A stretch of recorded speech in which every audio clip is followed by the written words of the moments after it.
The lawyer wouldn't meet my eyes. That should have been my first clue. That and the way Lauren, my younger sister, the one who still called our mother Mommy at 54, smoothed her silk skirt and smiled like she already knew how this was going to go. Per the wishes outlined in Margaret Temple's will, Mr. Leland began, voice carefully professional, her estate, inclusive of her home, financial holdings, and remaining personal effects, will pass in full to her daughter Lauren Temple Grace. I didn't flinch, didn't blink, but my hands curled so tightly into fists in my lap that I felt the half-moons of my nails bite skin. Lauren gasped dramatically as if she hadn't seen this coming, then turned toward me with crocodile eyes already brimming. Oh, Nora. I had no idea she was leaving it all to me. Liar. I knew she'd known. From the moment she flounced into the funeral in that black designer wrap dress and vintage Chanel clutch Mom had once promised me, I knew. Lauren had always had the stage. I was just supposed to clap quietly from the wings. I'm sure there's been some kind of mistake, I said calmly. My voice didn't crack. Not in front of her. Mr. Leland shuffled papers. I assure you, Miss Temple, this is the official, notarized document filed 3 years ago. I have no legal grounds to contest it. 3 years ago. That was the same year Mom had her first stroke. The year Lauren suddenly started flying in from Connecticut to help. The same year I, who had lived 10 minutes away, was mysteriously disinvited from Thanksgiving.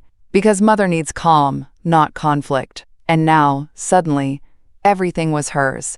The house, the family jewelry, the accounts, the paintings, even that dusty baby grand piano none of us could play but somehow symbolized the Temple legacy. Lauren was glowing now.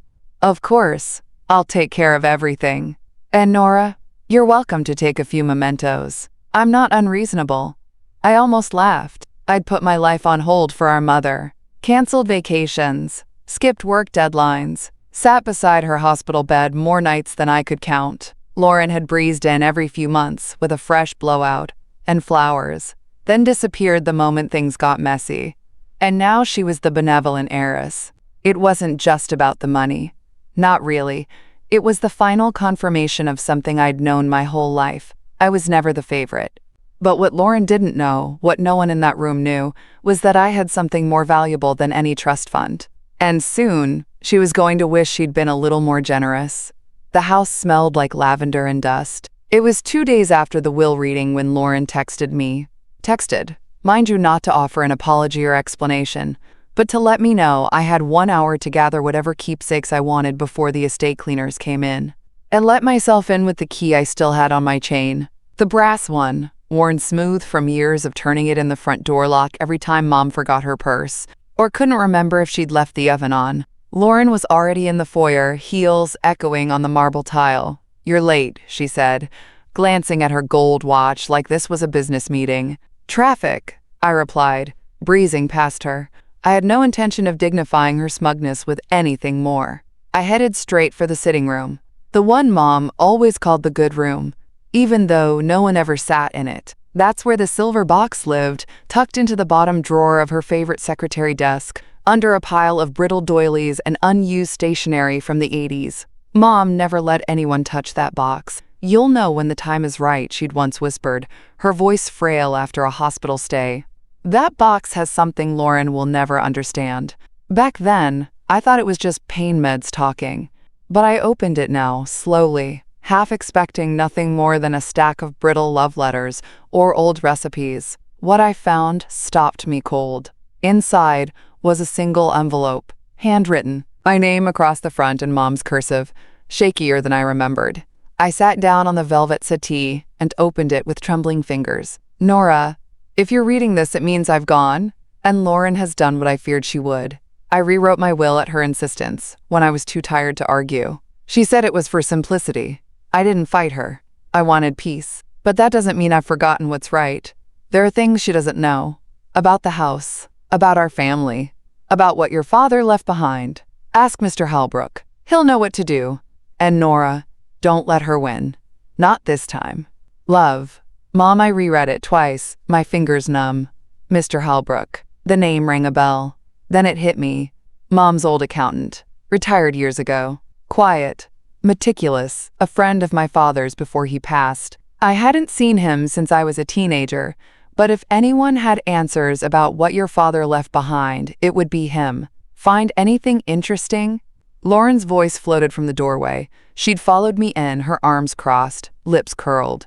I slid the envelope into my purse, careful not to react. Just a few letters, I said lightly. Nothing you'd care about. She smiled like a woman who thought she'd won. But I walked out of that house with a secret tucked inside my bag and fire in my belly.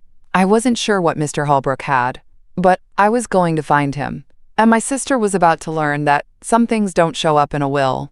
Mr. Holbrook lived in a modest 2-bedroom bungalow on the edge of town, behind a hedge of overgrown hydrangeas and a weathered retired not dead sign nailed to the porch. I called first, didn't want to show up unannounced. He answered on the 3rd ring. Nora Temple, I said, keeping my voice steady. I found something. From my mother. She told me to come to you. A pause. Then, about time, he said. I wondered when you'd call. That's when I knew he'd been waiting. I drove over that afternoon, heart pounding the whole way. The envelope, now slightly creased from my repeated handling, stayed in the glove box like a talisman. He looked older than I remembered, but his eyes were sharp as ever behind his wire-rimmed glasses. She left it all to Lauren, didn't she? He asked, ushering me inside and pointing me toward a worn recliner. I nodded. He sighed. Margaret was never as strong with Lauren as she was with you. She wanted to believe Lauren had changed, that she wouldn't twist the knife. She twisted it, I muttered. Mr. Holbrook disappeared into the back of the house, returning with a thin manila folder, yellowed at the edges. Your father, he said, handing it to me, was smarter than most gave him credit for. I opened it slowly. Inside were several notarized documents, one of them stamped with a date from over 30 years ago. My father's signature was at the bottom, bold and clear.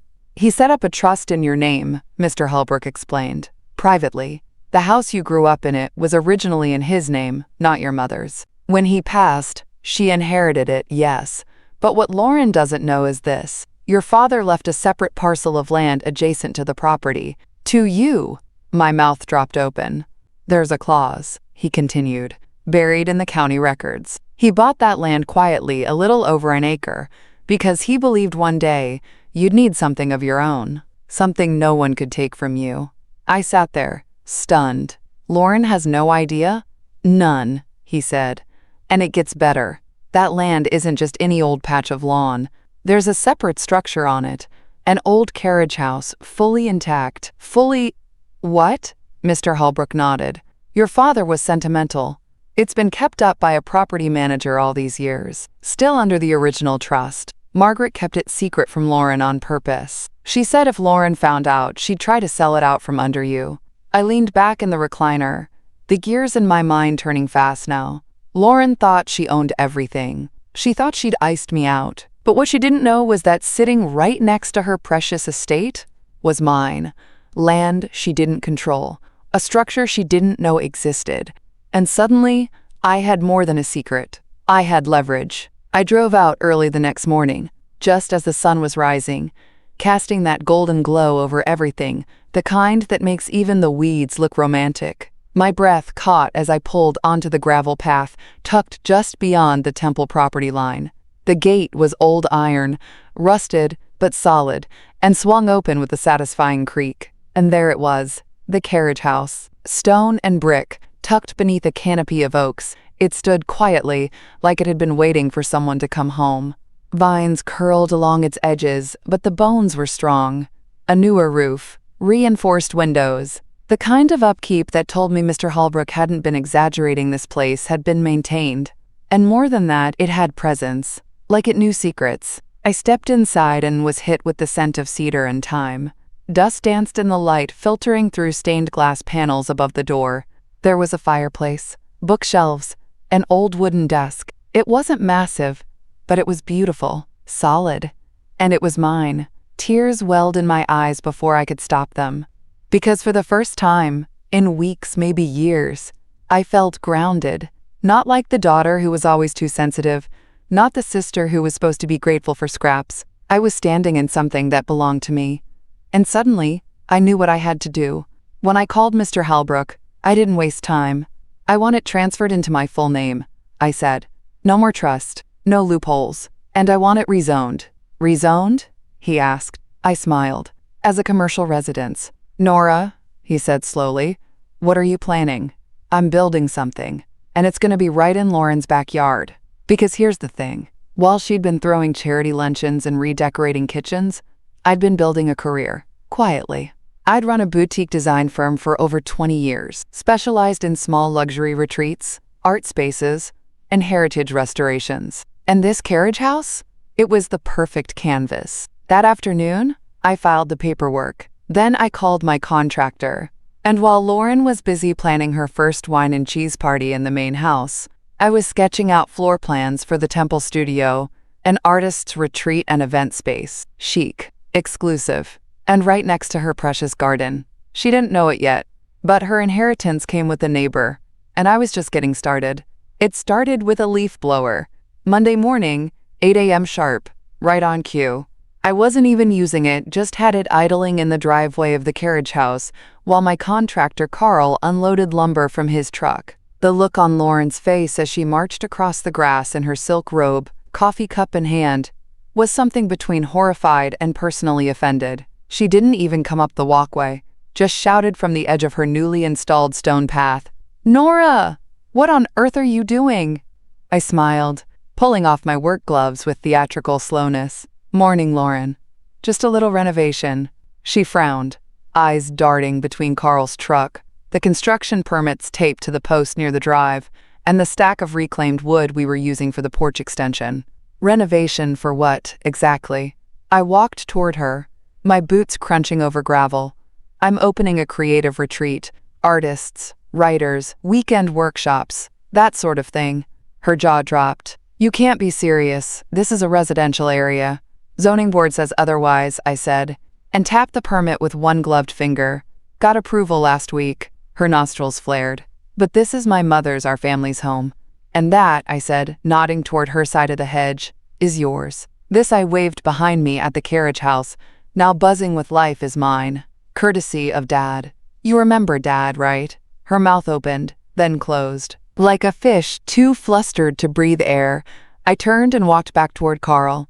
"Don't worry about the noise," I called over my shoulder. "We'll be done with demo by the end of the week. Unless the jackhammer gives us trouble."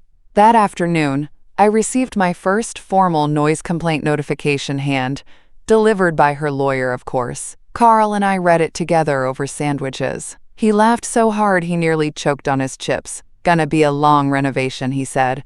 "Yep," I replied, taking a bite. She better pace herself. Over the next few weeks, I gave Lauren a front row seat to her nightmare. Outdoor sculpture installation, right next to her rose garden. Guest list previews for upcoming artist retreats, posted on social media with tags she definitely saw. Wine delivery for opening night reception. Arrived in a branded van that sat parked in full view of her kitchen window for 3 hours. Every time she saw me, her tone got frostier. More clipped. "How quaint," she'd mutter. Hosting hippies in the garden. But I wasn't rattled, because with every brick, every landscaping upgrade, every social media post, I was building something she couldn't touch, and that was driving her absolutely mad. But I knew Lauren. I knew she wouldn't stop at dirty looks and passive-aggressive emails. And I was right, because one night, just after sunset, I found her in my garden, digging, with a shovel. The first thing I saw was the overturned planter. The second thing I saw was Lauren, kneeling in the moonlight like some deranged Victorian widow, shovel in hand, digging up the lavender beds I'd spent the last 2 Saturdays planting. I froze, stunned by the sheer audacity. She didn't even flinch when my headlights hit her, just kept going like a woman on a mission. I killed the engine and stepped out, gravel crunching beneath my boots. "Lose something, Lauren?"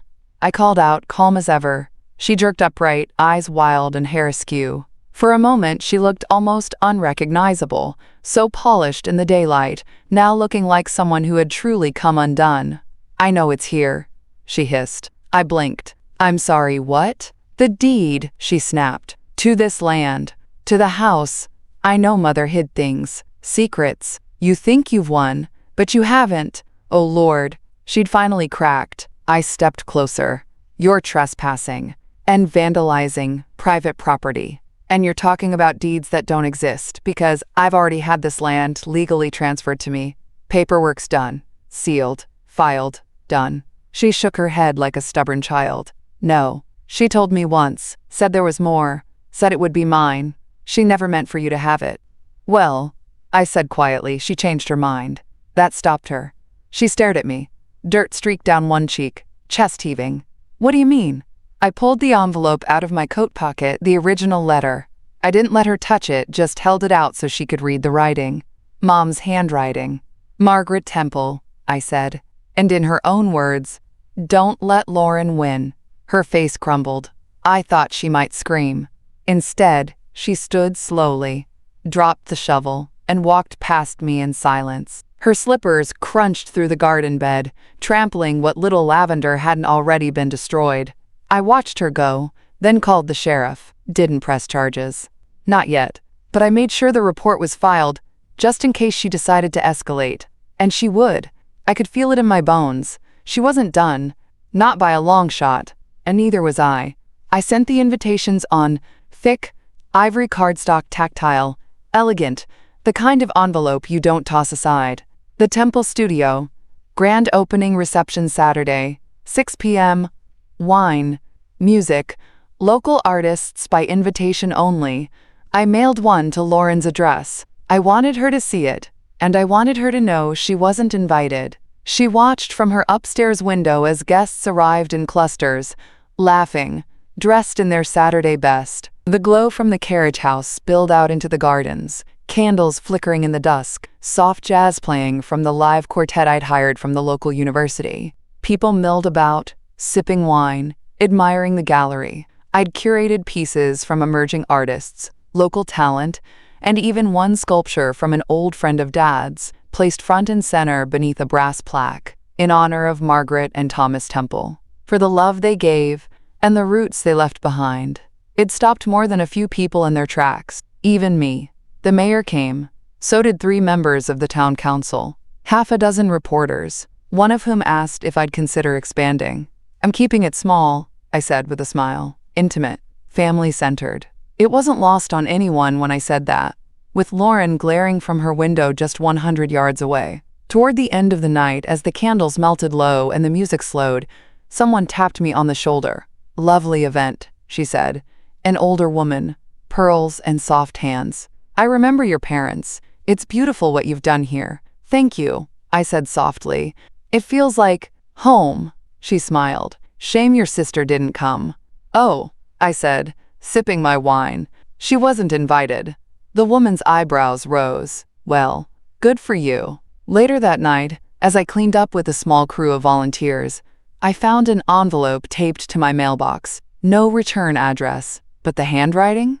Lauren's. Inside was a single sheet of paper, torn from a notebook. Enjoy it while it lasts. You've made a powerful enemy. I stared at the note for a long time. Then I lit a match, watched it curl into ash in my garden lantern, and walked back inside. I was stirring honey into my tea when Mr. Holbrook called. I thought you'd want to see this, he said, voice grave, but with a hint of something else beneath it. Satisfaction, maybe? See what? I dug deeper, into the updated will. The one Lauren had your mother sign after her stroke. My hand froze mid-stir. You said it was legit. It is, technically. But I took a second look at the trust documents from your father, and I found something she clearly didn't understand or bother to read. He paused. She triggered the forfeiture clause. My heart thudded. What clause? He cleared his throat. Your father had it built in. It states that if either beneficiary of the estate attempts to claim sole inheritance under questionable capacity, especially after the other is excluded due to medical duress, then their claim becomes void, and the full estate, minus any protected trusts, is to be reevaluated by the probate court, with favor given to the long-term caregiver. I blinked. You're kidding. I never joke about a Temple clause. Apparently my father didn't trust Lauren as much as we all thought. Or maybe he just had the foresight to see who'd show up when things got messy. I spent the next hour at Mr. Holbrook's office going over the details. Lauren had overwritten the original family trust when our mother was recovering from a stroke. She'd convinced her to sign an updated, streamlined will without legal review on a day I remember clearly because I was home, cleaning up Mom's bedroom after a rough night. Lauren had made me leave, said she needed quiet time with Mom. I never knew what for. Until now. And here's the best part. Because I'd kept detailed records, photos, calendars, care schedules, text messages from Lauren asking me to cover for her, I was legally considered Mom's primary caregiver for the final 3 years of her life. That meant the clause favored me. I could challenge the will, and according to Mr. Holbrook, I'd likely win. It won't be fast, he warned, and it won't be pretty. But the court tends to frown on coerced elderly signatures, especially when there's documentation that another sibling was providing care and got left out. I sat back in the leather chair, stunned, and then I smiled, not because I wanted Lauren's money, but because she'd tried to erase me. Shoved me off the page like I was a footnote in my own family story. But the fine print said otherwise. The court documents were hand-delivered on a Thursday morning, sealed in a thick white envelope with Lauren's full name printed in bold at the top. Notice of petition to challenge will and request for reinstatement of original trust and caregiver clauses. Translation? I wasn't asking for scraps anymore. I was taking it all to court. Within 24 hours, she called me. Twice, I didn't answer. On the third try, I picked up. "You spiteful, manipulative cow," she spat. "What do you even want, Nora? I gave you that little shed to play in. Now you want everything?" I laughed. "First of all, it's a historic carriage house. And second, you didn't give me a damn thing. You stole what wasn't yours. And now the law's coming for you. I'm just holding the flashlight. You're delusional." "No, I'm documented." I ended the call before she could spin into her usual web of victimhood. And then I sent her lawyer a follow-up email. Short and sweet, please direct all future communication to my legal counsel. Sincerely, Nora Temple, primary caregiver, co-heir, and legal property owner. By the time the local newspaper picked up the story, Lauren was panicking. Prominent local heiress faces inheritance challenge from sister and former caregiver. I knew the reporter. She called me for a quote. I gave her one. "This isn't about money. It's about integrity. My parents raised me to protect what matters. And what matters can't be rewritten in a rush before a notary." It ran right under a photo of the two of us from years ago. Lauren in pearls, me in scrubs, helping Mom into a wheelchair. The comments section lit up like fireworks. Shameful if she forged a will after a stroke. Good for Nora. Blood doesn't mean you get to bulldoze people. Is that the same Lauren who chairs the charity gala? Yikes. I didn't reply. I didn't need to. Her carefully polished image, the one she'd curated like a showroom, was starting to crack, and there was more to come. Because I had a witness, a nurse, the one who'd been there the day Lauren had Mom sign the new will, who remembered Lauren asking her to give them a moment alone, right before she slipped a stack of papers into Mom's lap. That nurse had filed an incident report, and I had it. Her name was Irene Caldwell. I found her name in the old care rotation logs I kept, a habit Lauren used to call obsessive. Funny how it came in handy. Irene had been one of the in-home nurses during Mom's stroke recovery. Sweet woman, firm handshake, sharp memory. "I remember you," she said when we met at the cafe downtown. "You were the daughter who actually showed up." I smiled. "That's me." She sipped her tea, then leaned in. "You're challenging the will?" I nodded. "It was signed the day Lauren sent me home early. You were the nurse on duty that morning." Irene's brow furrowed. "That was the day she asked me to step out of the room. I found it strange at the time. It was the only time anyone ever asked that." I opened my bag and slid a copy of the incident report across the table. Irene's eyes widened. "You still have this?" she asked. I nodded. "Dated. Signed." You noted Lauren requested privacy, then brought in a notary without notifying the care team. She took a breath, then nodded slowly. "I'd be willing to testify," she said. "Your mom was lovely, and in no condition to be making legal decisions that day." When my lawyer filed the updated petition with Irene's affidavit attached, Lauren's camp tried to get it thrown out. They failed. Suddenly, she wasn't just facing me. She was facing legal precedent, elder coercion, medical vulnerability. It got worse when the court ordered a review of Mom's medical records from that week. The attending physician noted confusion. diminished capacity, and recommended no major decisions without family consensus. Consensus that never happened, because Lauren never told anyone what she was doing. The morning of the preliminary hearing, Lauren walked into the courthouse in a sleek navy dress and oversized sunglasses, acting like it was just another charity luncheon. But her lawyer was sweating before the judge even finished introductions. My lawyer laid out the timeline like a well-oiled machine. A sudden will change after decades of balance. Coercion during mom's most vulnerable days. Removal of the primary caregiver me from decision-making. And finally, a witness. With documentation. Lauren looked straight ahead.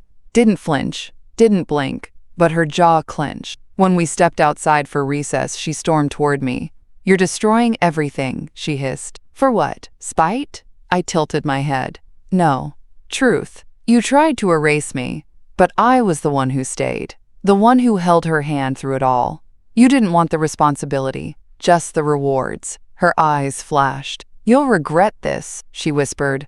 But she said it like a woman who already did. The final hearing took place on a cold Tuesday morning. The courtroom smelled faintly of old wood and stale coffee. It was the same room where I'd once sat with my mother during a property dispute decades ago, back when I still believed fairness was just something baked into the system. Now I knew better. Fairness had to be fought for. Lauren sat at her table, flanked by two attorneys. She wore her armor, flawless hair, a cream blouse, high heels that clicked like punctuation on every courtroom tile. But her eyes darted. Her hands clenched and unclenched in her lap. She knew. She'd overplayed her hand. The judge took the bench. A woman in her 60s, with silver streaks in her bun, and a voice that carried the weight of someone who had seen it all. The proceedings were quiet, deliberate. Irene's affidavit was read aloud. So were the medical notes, the original trust language from my father's files, and Mom's handwritten letter, yes, even that. The judge asked for clarification on a few points. My lawyer answered each one like she was reading from a script she'd rehearsed for weeks. Then the room went still. The judge's voice was calm, but it rang like thunder. The court finds substantial evidence to support the claim of undue influence in the modification of Margaret Temple's will. As such, the amended document is declared invalid. The estate shall revert to the original trust structure, as established by Thomas Temple, and amended in good faith by Margaret Temple, prior to her incapacitation. Distribution of assets will reflect both daughters as co-beneficiaries, with primary rights of stewardship and caregiver recognition afforded to Nora Temple. Lauren didn't cry. She didn't shout. She simply sat, stone-faced, as the weight of those words landed like bricks. She'd tried to take everything, and ended up with half, and not the half she wanted. Outside the courthouse, reporters waited. A few cameras clicked. I gave one statement, short and simple. This was never about money. It was about honoring the truth. My mother deserved better. And I think, wherever she is, she finally got it. I walked down the steps with my head high. Because for the first time in a long, long time, I wasn't just my mother's daughter. I was my own damn legacy. It took months to sort through everything. The estate was large, messy, layered with old debts, antiques, and half-kept promises. Lauren fought me on every little thing: who got the baccarat vase, the lake house furniture, even Mom's antique brooch collection. But after the ruling, her bite had lost its teeth. And me? I didn't take everything I could have. I left her the formal china and the parlor set. I let her keep the ridiculous oil painting of herself Mom had commissioned during her Patron of the Arts phase. I didn't need those things. I had what mattered. The house deed was rewritten both our names, just like our parents intended, but with me designated as steward. Meaning, she couldn't sell, gut, or modernize the place without my approval. The carriage house stayed mine entirely, protected, self-sustaining, and now booked for the next 9 months with writing retreats, art residencies, and weekend workshops. Turns out there's a real market for healing spaces built on reclaimed ground. And the studio? It became more than a business. It became a haven. Women came with journals, with brushes, with stories. Women who had also been the overlooked sister, the quiet one, the caregiver, the footnote, until they weren't. One morning, I got a letter in the mail. No return address. Inside, a short, typed note. You won. Don't forget, so did I. Half is still mine. D. I smiled as I folded it neatly and slid it into the same silver box where Mom's letter still lived. Because here's what Lauren would never understand. I didn't win because I got the land. I won because I finally saw my own worth without needing her or Mom or anyone to confirm it. 6 months later, I hosted a memorial garden party on what would have been Mom's 80th birthday. Not the stuffy kind with string quartets and finger sandwiches, but one with laughter, bare feet, and women painting wildflowers across blank canvases. At the end of the event, I placed a small plaque beneath the oldest oak on the property. To the ones who stayed, to the ones who kept going, to the ones who refused to be erased. Lauren didn't come, but I heard she's been telling people she let me have the place because she's too busy with her foundation work. Let her have that story. I've got the truth. I've got peace. And I've got a thriving studio full of women who know what it means to rise from under someone's shadow and never go back.